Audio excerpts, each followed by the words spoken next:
오늘은 역경을 떨쳐낸 다윗의 믿음이라는 제목으로 말씀을 상고합니다. 지난주에도 이제 다윗의 이러한 고난을 그가 얼마나 잘 이겨냈는지 엄청난 믿음을 가지고 이겨냈다라는 말씀을 상고했는데 56편과 57편은 쌍둥이시라고 말을 합니다. 왜냐하면 다윗이 사울을 피해서 피난 생활을 10여 년 정도 했는데 지난 56편도 오늘 57편도 다 그때 쓴 시입니다. 그리고 10여 년 동안에 10편을 몇 편이나 썼는가를 보니까 8편 정도를 요 기간에 썼어요. 그런데 이제 오늘 57편으로 이제 8번째 그 시가 됩니다. 그래서 지난주에 상고한 그 시는 다윗의 피난 시절 초반이라고 그러면 이제 오늘 시는 이제 하반부, 정말 가장 고난이 심각했던 그 상황에 쓴 건데 다윗이 사울을 피해서 2번이나 굴속에서 살았습니다. 한 번은 이 유다 지파의 한 중간에 이 산속에 숨어가지고 아둘람이라고 하는 굴속에서 살았어요. 그러다가 이제 사울과 맞부딪히게 됐는데 거기서 위기를 건지고, 그리고 이제 거의 끝 무렵에 가서 다시 또 사울이 이제 고발을 하자 찾아왔어요. 3,000명이나 군대를 몰고 찾아왔는데 그때 사해 근처에 아주 까팔막진 그런 산지가 있어요. 거기에 엔게디라고 하는 동굴에서 또 살았습니다. 그러니까 사람이 참 죄도 없이, 그리고 또 이렇게 한참 꽃피우는 이 청년이 이렇게 10여 년 동안을 숨어 지내고 도망다닌다니 얼마나 힘들겠어요. 그래서 오늘 이 시편이 이제 사무엘 상의 그 상황들이 다 나와요. 아둘람 굴에서 피할 때는 사무엘상 22장의 내용이고, 또 엔게디에서 피할 때는 사무엘상 24장의 내용이에요. 그 두 군데 말씀을 읽어보고 오늘 시를 읽으면 정말 다윗의 심정이 아주 그냥 고스란히 느껴지고 있습니다. 그런데 이러한 역경, 한두 해가 아닌 10여 년의 이 역경을 결국 다윗은 그 지난주에 말씀드린 그 엄청난 믿음을 가지고 떨쳐냈다 이거예요. 그래서 지난주의 시보다 오늘 시는 한층 더 업그레이드가 됐어요. 다윗의 믿음이 더 업그레이드가 돼가지고 굉장히 성숙하면서도 아주 강렬한 믿음을 가지고 있다는 것을 깨달을 수 있습니다. 이러한 시편의 말씀이 우리랑 상관없는 게 아니에요. 우리도 인생을 살다 보면 전혀 뜻밖의 고난이 찾아오고 정말 어떻게 해결을 해야 될지를 모르는 그런 막막한 상황이 옵니다. 하나님은 바로 그러한 상황에서 오늘 시편과 같은 이러한 다윗의 믿음이 이런 문제를 해결한다는 것을 우리에게 깨닫게 해주시는 말씀인 줄 믿습니다. 저와 여러분의 간증이 꼭 되어지시기를 바랍니다.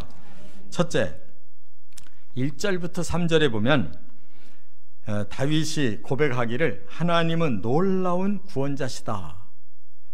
그 말은 뭐냐면 하나님의 방법은 사람의 한계를 넘어서는 그런 하나님의 계획과 그런 능력으로 우리를 구원하신다는 거예요. 그러니까 절대로 상황 때문에 우리가 너무 괴로워하고 좌절하지 말라는 겁니다. 한번 1절을 같이 읽겠습니다.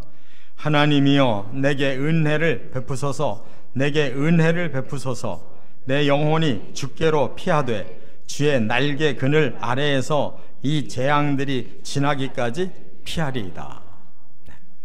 여기 보면 은혜를 베푸소서라고 이 두 번이나 이렇게 같은 단어를 쓰고 있는데, 여기서 은혜라는 거는 우리가 하나님의 은혜를 받고 싶습니다 할 때는 되게 선물, 어떤 은총 이런 거를 말하는데, 이 원어가 그게 아니에요. 여기서 말하는 하나니라는 지금 쓴 은혜는 그게 아니고 긍휼을 베풀어 주십시오, 그런 뜻이에요. 그러니까 다윗이 자기를 스스로 봐도 처량하잖아요. 인생이 이게 뭐냐 말이에요. 그리고 사람이 뭔가 힘들면 이거 내가 죄를 많이 져서 그런가 자기를 돌아보잖아요. 그럴 때 한없이 마음이 가난해진다고요. 그리고 하나님을 향해서 기도할 때 저절로 하나님 저를 좀 불쌍히 여겨주십시오, 제 힘으로 아무것도 할 수 없습니다 하고 하나님께 매달린다 그 말이에요. 그럴 때 다윗이 바라는 게 뭐냐, 그 1절 그 뒤에 보면 내 영혼이 주께로 피하되 그러세요. 그의 영혼이 이제 떠돌아다니기를 이제 지금까지 막바지까지 왔는데 정말 어떻게 해야 해결이 될런지 여전히 사울과 군대는 계속 다윗을 뒤쫓아와서 어떻게라도 잡아 죽이려고 하고 있단 말이에요. 그래서 하나님께 이렇게 간구하는 거예요. 주의 날개 그늘 아래에서 이 재앙들이 지나기까지 피하리이다 그랬어요. 그러니까 주님이 날개를 쫙 펴면 제가 그 날개 속에 들어가서 이 재앙이 지나갈 때까지 피하게 해주십시오, 이런 말을 한단 말이에요. 근데 이것은 그냥 나온 말이 아니고 다윗이 어려서부터 들판으로 목동 생활하면서 체득했던 그러한 상황을 지금 응용해서 말하는 거예요.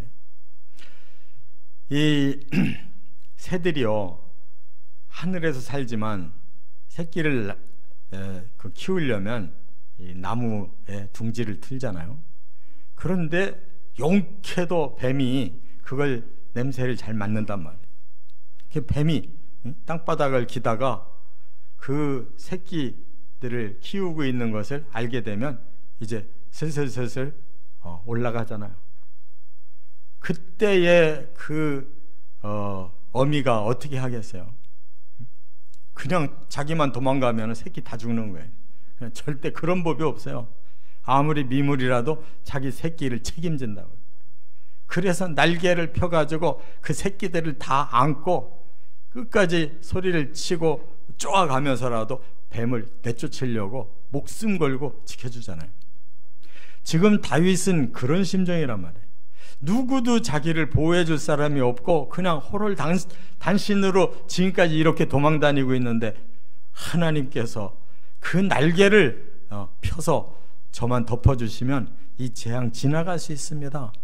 제발 하나님 저를 불쌍히 여기시고 그렇게 해주십시오, 이 말인 줄 믿으시 바랍니다. 저와 여러분의 삶도 똑같아요. 때로는 정말 이거 나 혼자 이거 어떻게 하라는 건가, 내가 예수를 믿고 신앙생활 하는데도 이렇게 무력하다는 말인가, 이러한 생각이 들 때 바로 하나님은 뱀같은 사탄의 역사가 아무리 강할지라도 하나님의 날개로 우리를 보호해 주시면 능히 살아날 수 있습니다라는 믿음으로 하나님을 찾기를 바랍니다. 그래서 2절에 가면 더 이제 확실하게 긍정을 하고 있는데 뭐라고 했느냐, 지존하신 하나님이라고 불러요. 왜 그래요? 지금 이 땅에서는 사울 같은 권력이 없어요. 자기는 지금 사울과 그 군대 앞에서 뭐 꼼짝도 못하는 상황인데 자기가 살아나려면 더 큰 능력으로 누군가 막아줘야 되는데 바로 하나님은 지존하시다, 최고라는 최고. 그것이 믿어져야 하나님께 기도가 나오는 거예요. 믿어지질 않으면 다른 사람을 찾잖아요. 누구를 찾아도 지금 이 상황에 다윗을 도와줄 사람 없어요. 자기 지파 사람들까지도 자기한테 해가 올까봐 미리 가가지고 고발하고 있는데 어디서 숨는단 말이에요. 정말 다윗은 진짜로 하나님 믿은 거예요. 하나님은 지존하시기 때문에 하늘 높이 계셔서 다 지켜보시고 결국은 자기를 도와줄 거라는 걸 믿고 이렇게 고백했다는 사실을 깨달아야 될 줄 믿습니다. 또 3절에 보면 다윗이 이제 자기 상황을 이렇게 표현합니다. 3절에는 4절에는 이렇게 표현을 해요. 내 영혼이 사자들 가운데서 살며 내가 불사르는 자들 중에 누웠으니 곧 사람의 아들들 중에라. 그들의 이는 창과 화살이요 그들의 혀는 날카로운 칼 같도다. 이렇게 말을 해요. 그 말은 뭐냐? 지금 자기가 있는 이 상황은 사자들의 우리 속에 지금 자기가 갇혀 있는 것과 같다는 거예요. 사자는 여러 마리가 지금 갇혀 있는데 거기에 자기를 던져놓은 것과 같다는 거예요. 그럼 죽을 목숨이죠. 또 하나는 뭐라고 그랬어요? 불사르는 자들 중에 누워 있는 것 같다 그랬어요. 죄를 많이 지면 아예 그냥 그 사람을 그냥 풀무불에다가 집어넣어서 죽일 수가 있잖아요. 다니엘의 세 친구가 바로 그런 벌 받았잖아요. 그런데 자기가 지금 곧 그런 풀무불 가운데 집어넣으려고 하는 사람 앞에서 자기가 누워있다는 거예요. 그러니 어느 순간에 그런 상황이 될런지 모른다는 그런 말이거든요. 또 사람의 아들들 중에 있습니다. 이런 말을 했어요.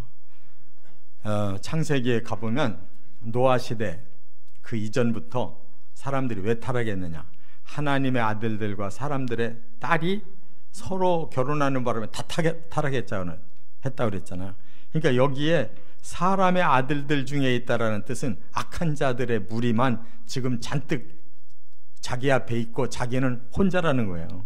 그 악한 자들의 무리가 자기를 어느 순간 어떻게 할지 모르겠다, 그런 뜻이에요.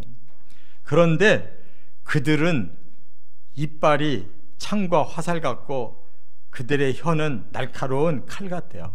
그러니까 얼마나 지금 둘러싸서 다윗을 계속 그냥 무섭게 다루는지, 그냥 그 모든 게 화살 같고 창 같고 칼같이 이렇게 지금 악한 자들에게 둘러싸여서 자기는 지금 고난을 당하고 있다는 거예요. 여러분, 그럼에도 불구하고 하나님은 그 속에서 어떤 일을 해주실 거냐? 하나님이 인자와 진리만 보내주시면 됩니다. 하나님의 인자를 보내주시고 하나님의 이 진리만 보내주시면 그들이 다 쫓겨날 겁니다. 이렇게 믿고 있단 말이에요. 여러분, 오히려 하나님 강력한 무기가 되어 주십시오 해도 부족한데, 아니 이 상황에 무슨 인자와 진리를 달라고 그러냐고요. 이게 진짜 믿음이에요. 사람은 무기로 이기는 게 아니에요. 하나님의 인자는 헤세드, 너무너무 다윗을 사랑해서 보호해 주시고 끝까지 책임져 주시는 이 사랑만 있으면 된다는 거예요. 또 진리라는 이 에메트라는 단어는 딴 말로 바꾸면 진실이에요. 세상은 다 거짓돼도 하나님은 진실하기 때문에 하나님만 제 앞에 진실하게 서 계시면 저는 이길 수 있습니다. 그 말이에요. 할렐루야. 진짜 무기는 이런 거예요. 하나님은 나를 지극히 사랑하신다. 어떤 상황에서도 사랑하신다. 하나님은 진실하셔서 사람들은 그냥 변하고 언제 배반할는지 몰라도 하나님은 처음부터 끝까지 똑같이 진실한 하나님이시다. 그분이 내게 있으면 이기는 것이다. 그 말이에요. 할렐루야. 이렇게 저와 여러분의 삶 속에 역경이 닥치거든 하나님 날개를 펴주십시오. 하나님 인자와 또 진실을 저에게 주십시오. 그러면 저는 얼마든지 이길 수 있습니다라고 고백하시기를 바랍니다. 두 번째, 다윗은 또 어떻게 이 믿음을 보여드렸느냐? 4절부터 6절에 보면 절망의 상황에서 하나님께만 부르짖고 있다는 거예요. 자, 4절 같이 읽겠습니다. 내 영혼이 사자들 가운데서 살며 내가 불타는 자들 중에 누웠으니 곧 사람의 아들들 중에라. 그들의 이는 창과 화살이요 그들의 혀는 날카로운 칼이로다. 네. 자, 요 상황은 자신은 절망이에요. 자신은 절망. 그런데 하나님께는 아직 자기는 절망이지만 하나님께는 아직 희망이 남아 있다는 거예요. 그래서 마지막으로 부르짖을 때가 하나님밖에 없는 거예요. 여러분, 부르짖을 때가 없으면 사람은 죽는 겁니다. 누구 하나 나를 도와줄 사람이 없다, 나는 여기서 끝이다, 그러면 그 사람은 자살하는 거예요. 그러나 아까 말씀드린 것처럼 사자 우리 속에 자기가 갇혔고 불태우려고 하는 자들 앞에 묶여있고 악한 사람들이 둘러싸가지고 온갖 괴롭힘을 다 줄지라도 나는 하나님 앞에는 아직 부르짖을 희망이 남아있다, 그러면 그 사람은 하나님께로부터 살아날 기회가 주어진다, 그 말. 그래서 6절에서도 이렇게 말합니다. 내 걸음을 막으려고 그물을 준비하였으니 내 영혼이 억울하도다. 그들이 내 앞에 웅덩이를 팠으나 자기들이 그 중에 빠졌도다. 이런 말을 했어요. 지금 다윗의 발걸음은 한 번도 평안할 날이 없는 거예요. 이리로 가면 여기에 그물을 쳐놓고 저리로 가면 저기에 웅덩이 파놓고 언제 어떻게 잡힐런지 언제 어떻게 죽을런지 모르는 이 상황인데, 다행히도 하나님이 지금까지 웅덩이를 파놓은 그들이 빠지게 하셨다는 거예요. 그렇기 때문에 저는 이대로 가면 정말 죄가 없는데도 불구하고 가장 악독한 죄인이 돼서 죽는 것처럼 이렇게 상황이 이뤄서 너무 억울합니다. 이렇게 하나님께 하소연하는 거예요. 여러분, 세상에서 억울한 일을 당했는데 하소연할 곳이 없으면 그 사람 절망하고 죽습니다. 그러나 우리는 하나님을 믿기 때문에 하나님께서 그물도 없애주시고 웅덩이도 없애주신다는 거 다윗처럼 믿으시기 바랍니다. 뿐만 아니라 우리 마음의 억울함은 하나님이 다 들여다보시고 우리의 억울함을 다 알고 적어 놓으셨다는 것도 기억하시기 바랍니다. 그래서 5절에 이렇게 고백해요. 하나님이여, 주는 하늘 위에 높이 들리시며 주의 영광이 온 세계 위에 높아지기를 원하나이다. 우리는 자꾸 어려우면 땅만 쳐다봐요. 그런데 하나님 믿는 사람은 어려울수록 하늘을 쳐다봐야 돼요. 그러면 하늘에 누가 계시느냐? 높이 하나님이 계시대요. 여러분, 높이 하늘에서 우리를 쳐다보고 계시면 얼마나 상황을 잘 알고 계시겠어요? 그 하나님은 어떤 분이냐? 온 세계를 통치하실 하나님이라는 거예요. 다윗은 참 보는 눈이 달라요. 하나님은 온 세계를 통치하실 분인데 높은 곳에서 저를 쳐다보고 있습니다. 그럼 어떻게 되겠어요? 온 세계를 통치하실 능력으로 나를 보호하시면 얼마든지 살아날 수 있다는 말이에요. 믿습니까? 네. 오늘날에도 인공위성이 떠 있고 저 공중에 뭐야 그런 거 띄워가지고 다 사진 찍고 그러잖아요. 그 정도로 사람이 만든 것도 그렇게 정밀하게 위에서 내려다보고 다 알 수가 있는데, 하나님이 그렇게 쳐다보고 계시다면 지금 억울하다고 그게 끝까지 가는 거 아니란 말이에요. 해결될 수 있단 말이에요. 이렇게 상황은 절박하고 또 더 이상은 불가능한 것 같아도 더 위를 쳐다보면 하늘에서는 얼마든지 가능성이 남아있고 전능하신 하나님이 우리를 보시는 한 망하는 법은 없다는 거 믿으시기 바랍니다. 끝으로 세 번째, 7절부터 11절에 보면 하나님께 아주 확신으로 영광 돌리겠습니다, 이렇게 다짐을 하고 있어요. 아니 지금 상황이 어떤 상황인데 그가 막 확신 있게 하나님께 영광 돌리겠다고 하는 게 가능할까? 가능하니까 그런 말을 하는 거예요. 7절 같이 읽겠습니다. 하나님이여, 내 마음이 확정되었고 내 마음이 확정되었사오니 내가 노래하고 내가 찬송하리이다. 겁이 없어졌어요. 하나님 앞에 이렇게 정말로 주의 날개만 펴주시면 저는 삽니다. 하나님이 진리를 보내시고 인자만 베풀어 주시면 저는 삽니다. 그 다음에 이 세상은 너무나도 절망 상태지만 하늘 위에 계시는 하나님을 보니 저는 가능합니다 한 다윗에게 이제 임했어요. 뭐가? 하나님의 영이 임했단 말이에요. 그러니까 갑자기 마음이 바뀌어져가지고 제 마음은 확정됐습니다, 제 마음은 확정됐습니다라고 이렇게 강조하는 거예요. 이 확정이라는 말이 뭐냐, 쿤이라고 그러는데 제 마음은 이제 조금도 흔들림이 없고 조금도 불확실하지 않습니다. 그냥 확고부동합니다, 이 말에. 그럼 뭐냐, 하나님이 반드시 저를 구원하시고 하나님이 저에게 그 기쁜 날을 반드시 주실 겁니다, 이렇게 믿는 거예요. 그러니까 노래하고 찬양하겠습니다 그랬어요. 노래하고 찬양하겠다고 해놓고 그 뒤에 10절에 보면 뭐라고 말했냐, 주의 인자는 커서 하늘에 미치고 주의 진리는 궁창에 이르나이다. 아까 그랬잖아요. 인자와 진리를 주시면 저는 살아날 수 있습니다 그랬는데 그 하나님의 인자와 그 하나님의 진리가 이제는 승리를 거두어서 저 하늘 끝까지 퍼져 있다는 거예요. 그렇게 자기에게 주신 것들이 이제 다 승리를 거두게 해주셨다라고 고백하는 거예요.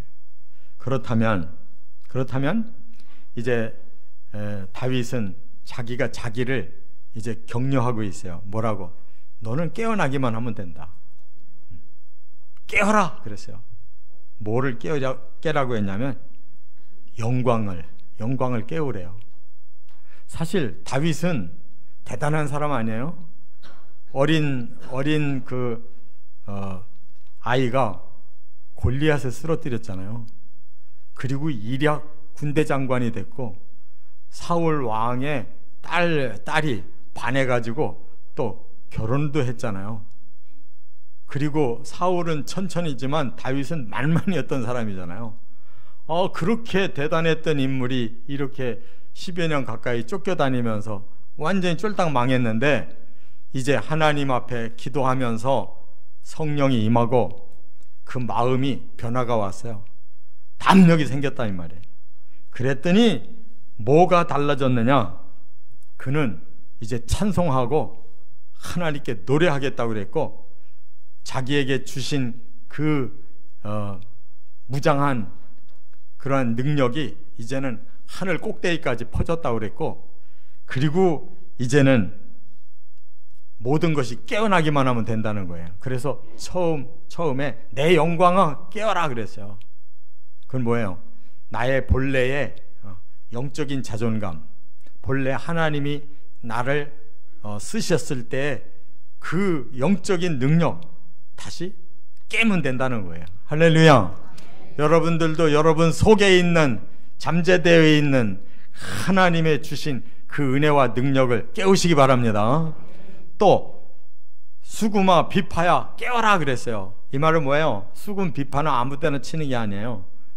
승리했을 때, 축제를 벌였을 때 하는 건데 이제는 내가 이겼다, 이제 곧 축제가 벌어진다, 이 말이란 말이에요. 그 다음에 세 번째 깨어라 그랬어요. 그건 뭐예요? 가장 어두운 이 새벽, 가장 그 깝깝한 이 상황을 이제는 깨어서 변화가 온다 그 말이에요. 지금 마지막 새벽이라는 거예요. 할렐루야. 새벽은 조금만 있으면 해 뜨기 시작하는 거예요. 가장 어두워서 가장 힘들어도 금방 깨어날 수 있어요. 저와 여러분의 상황이 거기까지 가더라도 그 다음 하나님의 성령을 받고 마음만 담대해지면 모든 것은 금방 빛으로 변화될 줄로 깨달으시기를 바랍니다. 그래서 오늘 본문에 보면요, 두 번씩 이 하나님의 말씀이 이렇게 응해졌다는 것을 말씀하고 있어요. 아까 제가 뭐라고 그랬어요? 인자와 진리 얘기를 했는데 그거는 3절에서 말했거든요. 그걸 주십시오 그랬는데 10절에는 그 인자가 너무 커서 하늘에 미치고 그 진리는 궁창에 가득합니다. 그 말은 뭐예요? 승리했다는 거예요. 하나님이 주신 그 무기로 나는 승리했습니다. 그 다음에 또 3절에 보면 또 하나는 5절에 보면 주는 하늘 위에 높이 들리시며 주의 영광이 온 세계 위에 높아지기를 원합니다 그랬는데, 처음에 높은 하늘에서 자기를 쳐다보고 계시면 온 세상을 통치하실 하나님의 능력으로 자기를 구원해 달라고 그렇게 말을 한 건데, 11절에 보니까 똑같은 단어를 또 썼어요. 왜? 11절에 그런 결론이 온다는 확신 때문에. 믿습니까?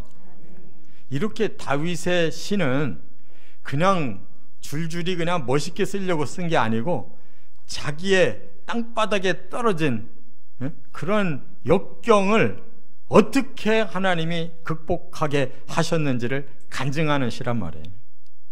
그렇기 때문에 우리도 똑같은 이러한 믿음만 가지고 하나님 앞에 나가면 다윗의 체험이 우리들의 체험이 된다는 거 확신하시고 반드시 승리하시기를 주의 이름으로 축원합니다.